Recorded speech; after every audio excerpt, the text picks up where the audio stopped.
Okay, listen. Hungry?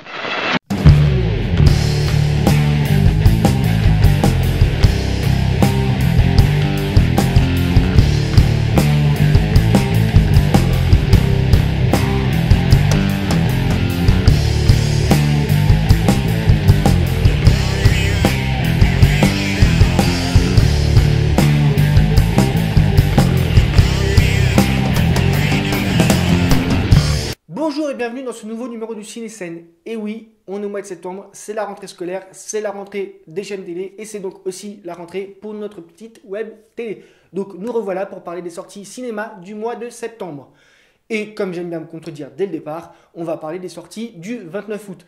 C'est surtout que j'ai vu le teaser à la télé et que ça m'a bien branché. Alors je voulais absolument vous parler de ce film. Ça s'appelle Kin le commencement, c'est réalisé par Josh et Jonathan Baker, des frangins. Au casting, on retrouve Miles Truitt qu'on a pu voir notamment dans les 2 premiers épisodes de Black Lightning où il joue un petit rôle, la série sur Netflix pour ceux qui ne savent pas. Voilà, Netflix, plateforme de VOD. Si vous ne savez pas de quoi je parle, allez chercher parce que là je ne peux plus vous aider. Au casting, à ses côtés, on retrouve notamment Jack Raynor qu'on a pu voir dans Transformers, l'âge de l'extinction, le 4e volet de la saga. Il jouait le petit ami pilote de la fille de Mark Wahlberg. Vous avez suivi? Ok, ouais, bien. Moi j'ai eu du mal. Et pour la touche féminine, on va parler de Zoé Kravitz, qu'on ne présente plus, puisqu'on l'a vu notamment dans la saga Divergente, les 4 films, enfin 3, puisque le 4e, on attend encore qu'il arrive quand même, par un moyen ou un autre. Voilà. Qu'est-ce que nous raconte ce film? Il nous raconte l'histoire d'Eli qui erre dans une usine désaffectée à Détroit, parce qu'il y vit à Détroit, pas parce qu'il s'est retrouvé là par hasard, et il y trouve une arme surpuissante d'origine inconnue. Vous vous doutez bien que les autorités ne vont pas laisser un flingue surpuissant dans les mains d'un enfant. On est aux États-Unis, tout le monde n'a pas le droit de porter une arme. Ah si, pardon, excusez-moi. Et du coup, ils vont pourchasser le môme pour récupérer l'arme. Sauf qu'il y a le propriétaire légitime de l'arme qui va vouloir aussi la récupérer. Franchement, ça a bien l'air prenant. Le buzz se fait bien autour, donc n'hésitez pas à aller voir ce petit film, surtout si vous êtes fan de science-fiction, je pense. Parlant de science-fiction, on va se faire un petit retour vers le futur style, on va faire un bond dans le temps et on va passer directement au 26 septembre. Parce qu'entre-temps, j'ai pas franchement trouvé grand-chose à vous parler qui me branchait vraiment. Puis j'ai un petit challenge après pour Damien, vous allez voir. Donc le 26 septembre sort La prophétie de l'horloge, c'est un film familial, vous pourrez le voir avec les enfants, surtout s'ils ont bien commencé leur année scolaire, ça fera une première récompense. Au casting, on retrouve Jack Black, que j'adore, Tenacious D, notamment. Voilà. Bref. Et puis Chair de poule dont on reparlera aussi un petit peu le mois prochain. À ses côtés, il y a Cate Blanchett qu'on ne présente plus. Le Seigneur des Anneaux notamment, entre autres choses. Elle a une grande carrière cette dame.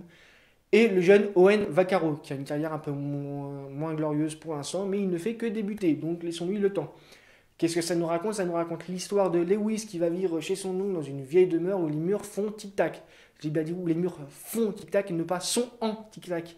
Tic-tac comme votre montre, pas comme les petits bonbons qui font la naine fraîche. Voilà. Sauf que quand il se met à réveiller tous ceux qui sont morts accidentellement dans la ville, le petit Lewis se retrouve devant tout un monde qui s'ouvre à lui, un monde de mages et de sorcières. Voilà, ça a l'air un peu féerique, un peu bien sympathique, donc n'hésitez pas à y aller. Petit challenge donc pour Damien, parce qu'entre temps il y a plein de films qui sortent, et donc on va faire un petit pêle-mêle comme ça rapidement, pour qu'on ait cité les titres au moins, et puis pour voir surtout si Damien il arrive à afficher les affiches dans le rythme où je parle.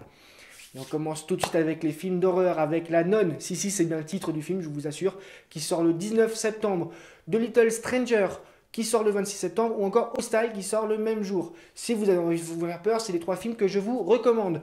Si vous préférez pleurer un bon coup, un petit peu de drame, être un peu triste, je vous propose Searching Portée disparue, qui sort le 12 septembre, Leave No Trace, dont le pitch m'a bien branché, ou encore Climax, c'est mon quota de films français du mois, puisque c'est réalisé par Gaspard Noé, et les 2 derniers films que j'ai cités sortent donc le 19 septembre. Je ne l'avais pas encore dit, c'est pour ça que je le fais. Si vous êtes plus comme moi, des bons gros bourrins qui aiment bien aller voir un film où il ne faut pas trop réfléchir, je vous propose le nouveau Peter Berg, 22 Miles, ou encore Braqueur d'élite, qui sortent toutes les deux le 29 août. Braqueur d'élite, vous pourrez y voir J.K. Simmons, que je trouve juste énorme, Jonah Jameson dans la première trilogie Spider-Man notamment. entre autres. Vous l'aurez aussi vu dans Juno, pour citer un film peut-être un peu moins connu. Voilà. Et sinon, vous pourrez aller voir le remake version féminine de Tekken, grosso modo, hein, je schématise un peu. Ça s'appelle Peppermint et c'est réalisé par le type qui a fait Tekken. Donc voilà, faut pas aller chercher loin.